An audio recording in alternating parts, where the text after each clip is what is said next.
Oke, baik. Assalamualaikum warahmatullahi wabarakatuh. Perkenalkan, nama saya Jena Arifin dengan NIM 1002004, mahasiswa STT Cipasung, Tasikmalaya, Fakultas Teknik, jurusan Teknik Informatika, kelas IF 2C. Di sini saya berperan sebagai moderator dan teman-teman saya yang bertugas sebagai pemateri.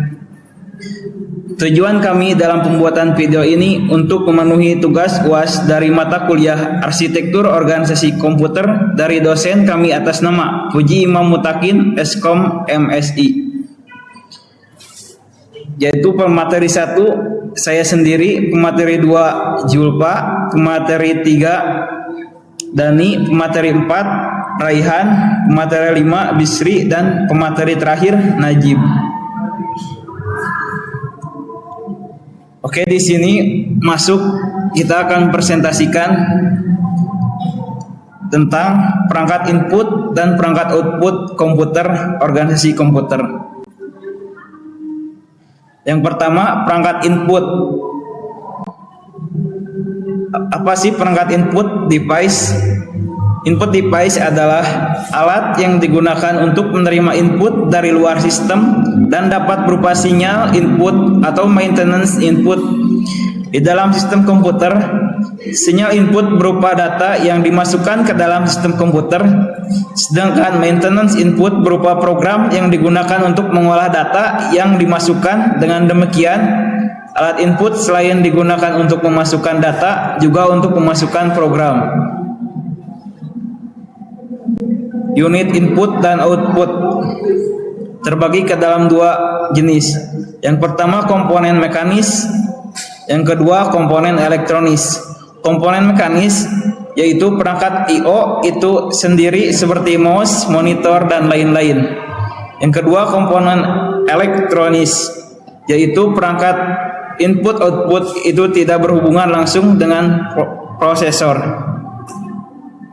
Oke, untuk selanjutnya pemateri kedua yang akan disampaikan oleh Julpa, kepadanya dipersilahkan.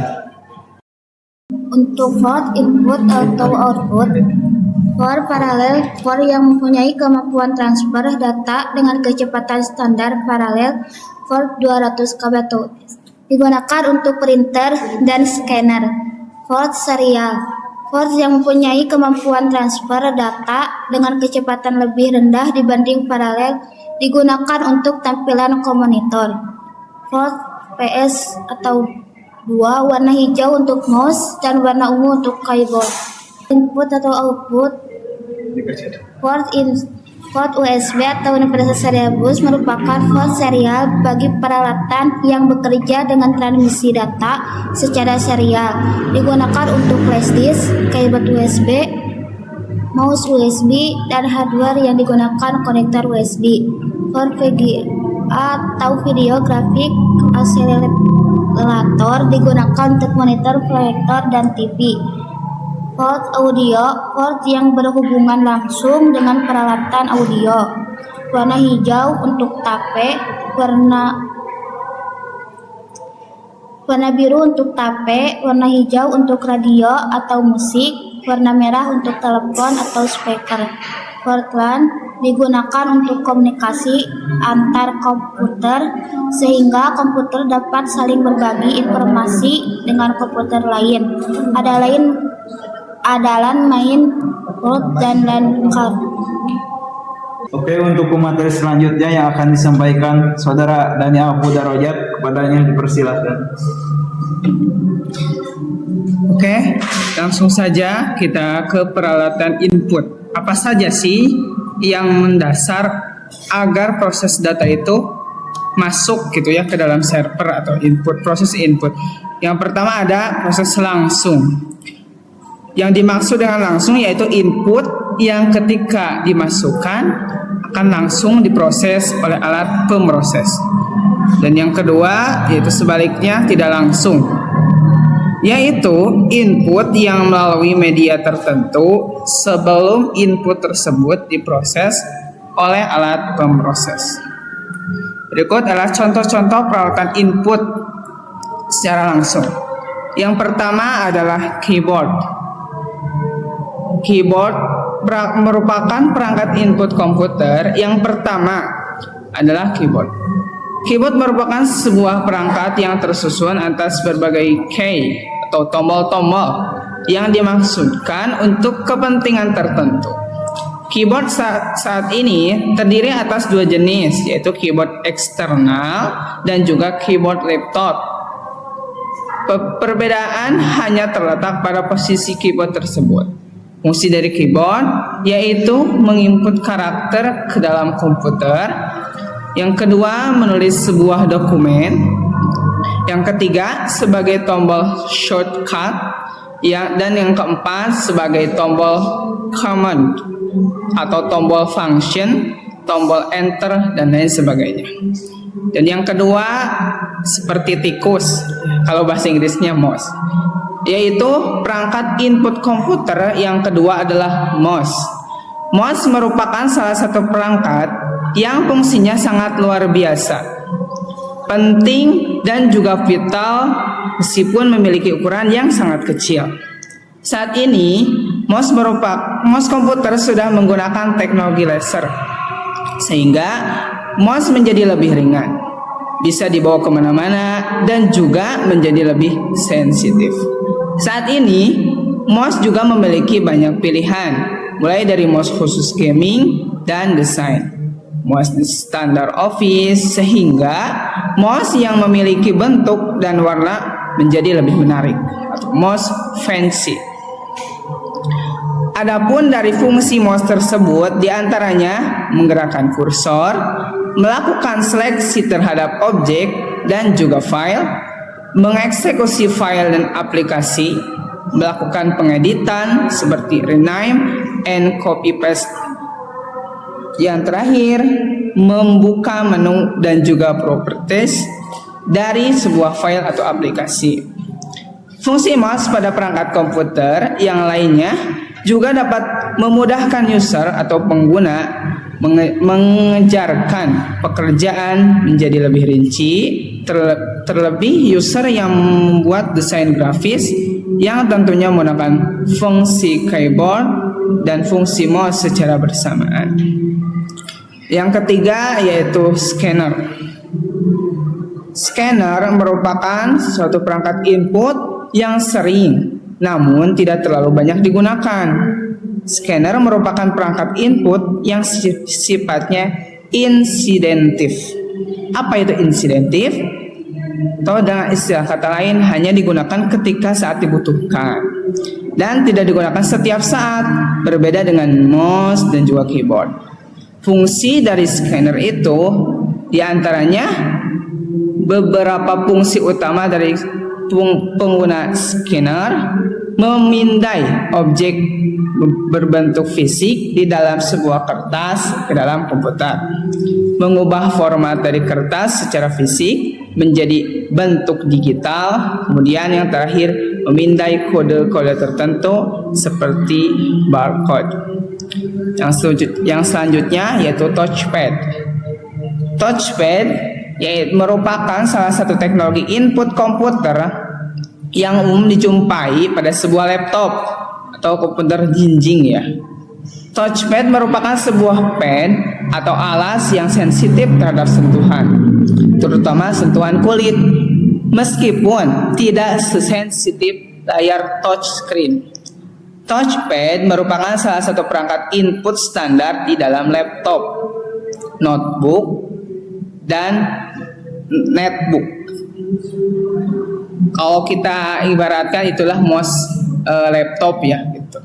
Fungsi dari touchpad itu sendiri yaitu touchpad sendiri memiliki beberapa fungsi. Yang pertama, menggunakan fungsi dari sebuah mouse, menggerakkan kursor, melakukan seleksi terhadap objek, melakukan pengeditan terhadap objek, menampilkan menu pada sebuah file, dan yang terakhir mengeksekusi sebuah file.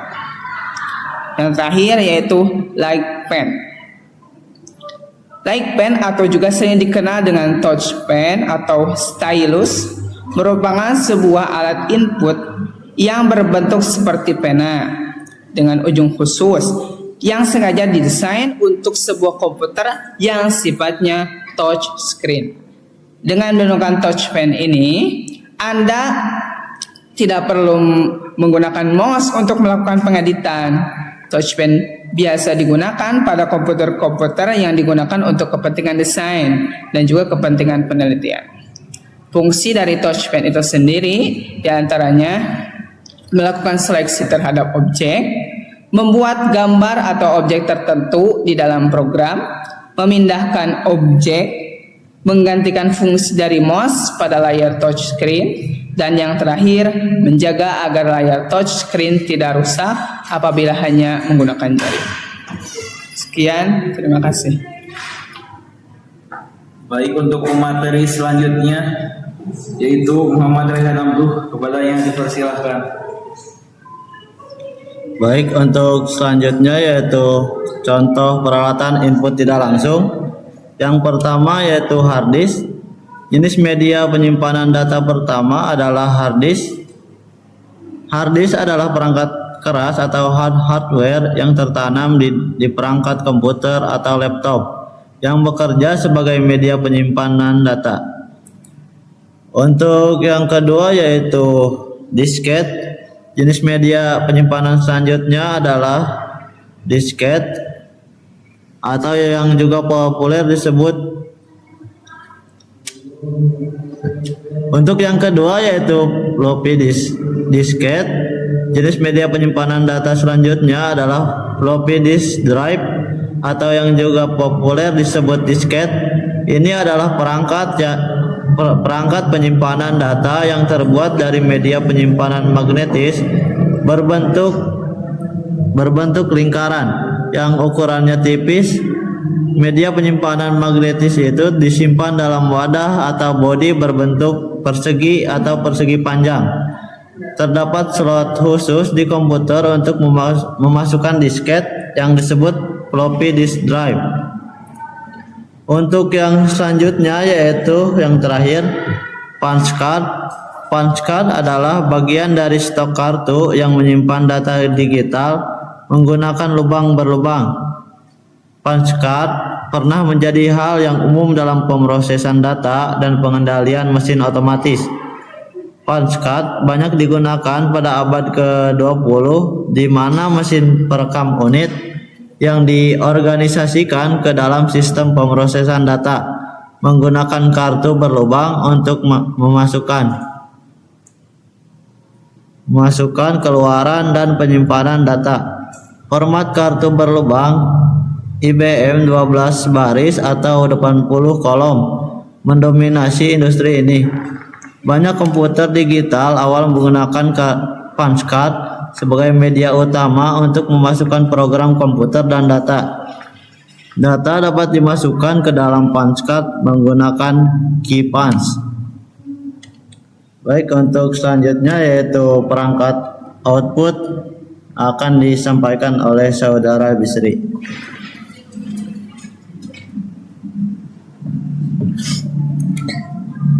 Baik, materi selanjutnya yaitu perangkat output. Apa itu output device? Perangkat output adalah perangkat keras apapun yang digunakan untuk mengirim data dari komputer ke perangkat atau pengguna lain. Biasanya, sebagian besar periferal keluaran dimaksudkan untuk digunakan pengguna sehingga mereka menerima data yang diproses dari komputer dan mengubahnya dalam bentuk audio, video, ataupun reproduksi fisik. Output device dibagi menjadi 3. Yang pertama yaitu ada hard copy device, soft copy device, dan yang ketiga yaitu drive device atau driver. Hard copy device yaitu alat yang digunakan untuk mencetak tulisan dan image pada media keras seperti kertas ataupun film. Yang kedua yaitu soft copy device, yaitu alat yang digunakan untuk menampilkan tulisan dan image pada media lunak yang berupa sinyal elektronik. Yang ketiga yaitu drive device atau driver, yaitu alat yang digunakan untuk merekam simbol dalam bentuk yang hanya dapat dibaca oleh mesin pada media seperti magnetic disk atau magnetic tab. Alat ini berfungsi ganda sebagai alat output dan juga sebagai alat input. Materi selanjutnya yang akan disampaikan oleh Muhammad Najib Ramdan. Oke, yang selanjutnya yaitu contoh output device. Yang pertama ada printer, merupakan salah satu output komputer yang juga cukup banyak digunakan. Printer sendiri memiliki banyak sekali manfaat, terutama untuk kepentingan pencetakan dokumen. Berikut ini adalah beberapa fungsi dari printer. Yang pertama sebagai media mencetak dokumen, sebagai media pencetak foto, dan dapat berperan ganda sebagai scanner. Yang kedua ada speaker. Speaker merupakan perangkat keras komputer yang merupakan bagian dari output komputer. Fungsi utama dari speaker adalah mengolah sinyal suara digital dalam komputer sehingga menjadi sinyal suara analog dan bisa didengarkan oleh telinga manusia. Biasanya speaker sudah merupakan fitur standar di dalam komputer. Akan tetapi beberapa orang yang tidak puas seringkali mengganti speaker mereka dengan speaker dengan kualitas audio yang bagus dan memanjakan. Kemudian yang terakhir ada monitor. Monitor adalah sebuah perangkat output yang penting. Monitor merupakan perangkat output standar yang ada di dalam komputer yang termasuk ke dalam display hardware. Fungsi dari monitor. Monitor sendiri memiliki fungsi yang sangat vital karena apabila tidak ada monitor, maka kita tidak dapat melihat apa yang diolah di dalam komputer kita. Berikut ini adalah beberapa fungsi dari monitor. Yang pertama untuk menampilkan display output dari hasil pemrosesan informasi di dalam CPU. Yang kedua agar user menjadi lebih jelas dalam menganalisa output. Dan yang terakhir sebagai media hiburan, terutama monitor dengan resolusi layar yang tinggi. Oke, thank you, terima kasih. Jangan lupa untuk subscribe, like, dan nyalakan lonceng notifikasi agar tidak ketinggalan konten terbaru dari kami. Sekian, wassalamualaikum warahmatullahi wabarakatuh.